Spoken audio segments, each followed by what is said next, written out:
పురుషోత్తం రెడ్డి గారు, నిన్న మొన్నటి వరకు ఒక రకంగా ఈ విషయం ఒక నిమిషం ఈ విషయాన్ని, ఈ కొరతని, ఈ సంక్షోభాన్ని వైఎస్ఆర్సీపీ పైకి నెట్టరేమో, ఎక్కడ తప్పు జరిగిందో దానిపైన దృష్టి పెడతారేమో అని అనుకున్నప్పటికి కూడా ఏదో ఒక రకంగా దానికి వైఎస్ఆర్సీపీకి అంటగట్టే ప్రయత్నం ఒకటి చేశారు. కానీ ఈరోజు ఈనాడు దినపత్రికలో ఒక వార్త వచ్చింది సార్, దీనికి కారణం ఐఓసీఎల్ నిర్ణయాలు అని, ఇండియన్ ఆయిల్ కార్పొరేషన్ తీసుకున్న నిర్ణయం అని రాసుకున్నారు. ఓకే, అదే కారణమైతే, కాస్త జ్ఞానం ఉన్నోడు ఎవడు ఆలోచించినా అదే కారణమైతే దేశవ్యాప్తంగా రావాలి కదా, ఆంధ్రప్రదేశ్కు మాత్రమే ఎందుకు ఈ కొరత వస్తుంది? అసలు ఆంధ్రప్రదేశ్లో పెట్రోల్ డీజిల్ కొరతకు కారణం ఏమనుకుంటున్నారు? ఎందుకు ఈ క్షణం వరకు కూడా దాన్ని ఆ సంక్షోభం నుంచి రాష్ట్రాన్ని బయట పడలేకపోయారు? ఇన్ని రోజులు అవుతున్నారు. ఈశ్వర్ గారు, అందరికీ నమస్కారం. నమస్తే సార్. బేసిక్గా ఇప్పుడు శేఖర్ రెడ్డి గారు కొన్ని అంశాలు ప్రస్తావించారు. మౌలికమైన అంశాలు మనం తెలుసుకుంటే, సమాజానికి చెప్పగలిగితే ఈ కొరత కారణం ఏంటో క్లియర్గా అర్థమవుతుంది. నిజానికి కొరత లేని కొరత ఇది, సమస్య లేని సమస్య. ఎందుకంటున్నారంటే మనం బేసిక్లోకి వెళ్దాం. భారతదేశానికి యానం పర్ ఇయర్ 200 నుంచి 210 మిలియన్ టన్నుల క్రూడ్ ఆయిల్ కావాలి. దాన్ని మనం రిఫర్ చేసి ఆయిల్గా మార్చుకుంటాం. 200 నుంచి 210 మిలియన్ టన్నుల క్రూడ్ ఆయిల్ కావాలి. కానీ భారతదేశం యొక్క సామర్థ్యం, ఈ ప్రాసెసింగ్ యూనిట్ల యొక్క సామర్థ్యం ఎంత అంటే 258 మిలియన్ టన్నులు. అంటే 50 పైచిలుకు మిలియన్ టన్నుల అదనపు సామర్థ్యం మన భారతదేశానికి ఉంది. ఎందుకు ఈ పాయింట్ నొక్కి చెప్తున్నానంటే, సంక్షోభం రావడానికి అవకాశమే లేదు, ఇరాన్ లాంటి యుద్ధాలతో ఇది సమస్య రాదు అని చెప్పడం కోసం ఈ పాయింట్ చెప్తున్నాను. అంటే మనకు అవసరానికి మించి మనం పెట్టుకున్నాం, అది ముందు జాగ్రత్తగా కేంద్ర ప్రభుత్వాలు చేసుకున్నటువంటి మంచి నిర్ణయం.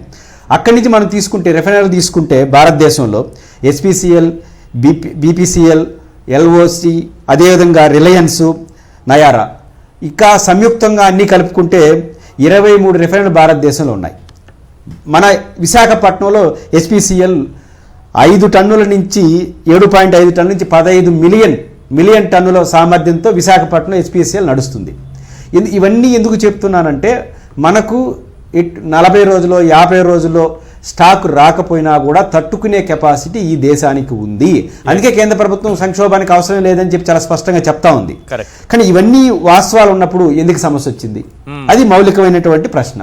ఎందుకు సమస్య వచ్చే అవకాశం ఉంది? సహజంగా ఈ కంపెనీలన్నీ కూడా మనకు డిపోలకు పంపిస్తారు, అంతవరకు వాళ్ళ హ్యాండ్ ఓవర్లో ఉంటుంది. ఎందుకంటే ఈనాడు లాంటి పత్రికలో కొన్నిట్లేదో ఎల్ఓసిఎల్ కారణం అని చెప్తున్నారు కదా, వాళ్ళ చేతిలో ఏముండదు. ఎందుకంటే రెగ్యులర్ ప్రాసెస్ ఇది. వాళ్ళు డిపోలు పంపించిన తర్వాత అక్కడి నుంచి మనకు ఆయిల్ ట్యాంకుల ద్వారా మనకు డీలర్స్ ద్వారా వస్తుంది. ఎక్కడ మతలబు జరిగే అవకాశం ఉంది? ఈ డీలర్స్ కానీ లేదా పెట్రోల్ బంక్ యజమానులు కానీ కుమ్మక్కయ్య ఏమన్నా ముందస్తుగా ఆపే ప్రయత్నం చేసినారా? రెండే జరిగే అవకాశం ఉంది ఈశ్వర్ గారు. ఒకటి, ఆయిల్ కంపెనీల నుంచే మనకు అనుకున్నటువంటి ఇండియన్ రాకుండా ఉంటే ఒక సమస్య, లేదా ఈ బ్యాచ్ ఎవరైతే ఉన్నారో వాళ్ళు ముందస్తు వ్యూహం ప్రకారం నిల్వ చేసుకునేసి ప్రజల్ని ఇబ్బంది పెట్టి ఒక ప్రచారం ఏం జరుగుతుందంటే, నిజం ఏంటో మనం చూడాలి 2-3 రోజుల్లో. ఎన్నికలు అయిపోయిన వెంటనే కేంద్ర ప్రభుత్వం డీజిల్ పెట్రోల్ ధర పెరగబోతా ఉంది అనే ఒక ప్రచారం అయితే బలంగా జరుగుతా ఉంది. ఎందుకంటే మనకు ఇరాన్ యుద్ధం కారణంగా ఎర్మోజా నుంచి, అదేవిధంగా జలసంధి మార్గం నుంచి మనకు ఈ షిప్పులు రావాలి. ఇరాన్ అవతల దేశాల నుంచి మనం తీసుకుంటున్నాం. కానీ వాళ్ళు ఈ జలసంధి మార్గాన్ని బ్లాక్ చేసేసినారు ఇరాన్ వాళ్ళు. కానీ ఇండియన్ వాటిని పంపించేస్తున్నారు. రెండోది, ఇంకా రౌండ్ అప్ చేసుకొని రావడం వల్ల, దూరం పెరగడం వల్ల ట్యాక్స్ పెరుగుతా ఉంది. ఏదైనప్పటికీ కూడా కారణాలు ఏమైనా ప్రైవేట్ కంపెనీలు ఒత్తిడి చేసి కేంద్ర ప్రభుత్వం ఆఫ్టర్ ఎలక్షన్లో పెంచితే ఓట్లు పోతాయి కాబట్టి పెరిగే అవకాశం ఉందనే సిమ్టమ్స్ కనిపిస్తున్న నేపథ్యంలో కృత్రిమంగా ఇట్లాంటి సృష్టించుకొని, ఇప్పుడు ఉదాహరణకు మీరు అన్నట్టుగా రేపు ఎలక్షన్లు ముగిసిన తరువాత పెట్రోల్ డీజిల్ ధరలు పెంచే అవకాశం ఉంది. అందుకే కృత్రిమ కొరత సృష్టించి 10 రూపాయలు ఎక్కువైనా సరే, 5 రూపాయలు ఎక్కువైనా సరే పెట్రోల్ దొరుకుతోంది, డీజిల్ దొరుకుతోంది, చాలరా దేవుడని ప్రజలు అనుకునే విధంగా చేయాలని ఏమైనా కుట్రేదన్నా జరిగిందని అనుకుందాం. ఆంధ్రప్రదేశ్ దానికి ప్రయోగాత్మక కేంద్రంగా మార్చారనుకోవాలా? అంటే ఇక్కడ రెండు ఉన్నాయి. ఒకటి ఇక్కడ ప్రభుత్వం యొక్క విజనరీని దూరదృష్టిని కూడా అమరావతి లెటర్తో కలిపి నేను మాట్లాడతాను. ఫస్ట్ పాయింట్ అంటే ఈశ్వర్ గారు, ఈరోజు నిల్వ ఉంచి ఈరోజు ఎంత ఒక లీటర్కి ఎంత పెట్రోల్ ఉంటుందో 100 రూపాయలు అనుకుంటే 100 రూపాయలే తీసుకుంటారు. రేపు పెరిగిన తర్వాత పెరిగిన రోజు సాయంత్రం నుంచి అదే రేటుకి అమ్ముతారు, పాత రేటును కూడా. అందువల్ల అదనపు దోపిడీ చేయడానికి వీళ్ళకి అవకాశం ఉంటుంది. First point. Visionary point of view ఎందుకు మాట్లాడుతున్నా అంటే, ఈ లెటరు కేంద్ర ప్రభుత్వం ఇక్కడ రాష్ట్ర ప్రభుత్వానికి అవమానం ఈశ్వర్ గారు. రిజెక్ట్ చేస్తుంటే గౌరవం ఉండేది. వాళ్ళు ఏం చేశారు, విత్డ్రా చేసుకుని అన్నారు, వార్నింగ్ ఇచ్చారు. విత్డ్రా అనే పదం గౌరవప్రదంగా ఉండొచ్చు. అసలు మేము రిజెక్ట్ చేస్తామనుకున్నా విత్డ్రా చేసుకోవడం అంటే మీరు చాలా తప్పు చేశారు, చట్ట వ్యతిరేకంగా మమ్మల్ని రిక్వెస్ట్ చేశారని చెప్పడమే కదా. నేనేమంటానంటే 2 రోజుల ముందు కదా లెటర్ రాసినారు. 2 రోజుల ముందు ఇట్లాంటి బ్లాక్ మార్కెటింగ్ జరుగుతూ ఉంది, ఎవరో కృత్రిమంగా సృష్టించారని ఇంటెలిజెన్స్ మీకు లేదా? ఇంటెలిజెన్స్ వ్యవస్థ ఉంటే ఏం చేయాలి ముఖ్యమంత్రి గారు?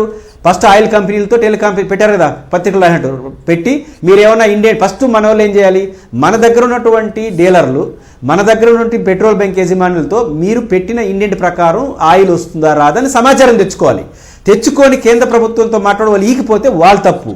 ఇక్కడ వాళ్ళు ఈగిపోవడం తప్పు కనపట్ల మనకు, ఎందుకంటే అది రెగ్యులర్ ప్రాసెస్. కేంద్ర ప్రభుత్వం చాలా స్పష్టంగా చెప్తా ఉంది. కాబట్టి సమస్య రెండో చోట జరుగుతుంది. ప్రభుత్వం ఏం చేయాలి, ముందస్తు వ్యూహంతో డీలర్లతో వార్నింగ్ ఇచ్చి బ్లాక్ చేసి వాళ్ళు వార్నింగ్ వెళ్ళి ఆ ప్రభుత్వాలు అన్ని చేస్తుంటాయి. మన ప్రభుత్వం చేయకపోవడానికి కుట్ర ఇంకోటి నాకు తెలియదు. కానీ ఇది ఖచ్చితంగా ప్రభుత్వ వైఫల్యం, కంపెనీల యొక్క ముందస్తు వ్యూహం కనిపిస్తా ఉంది. Correct, right.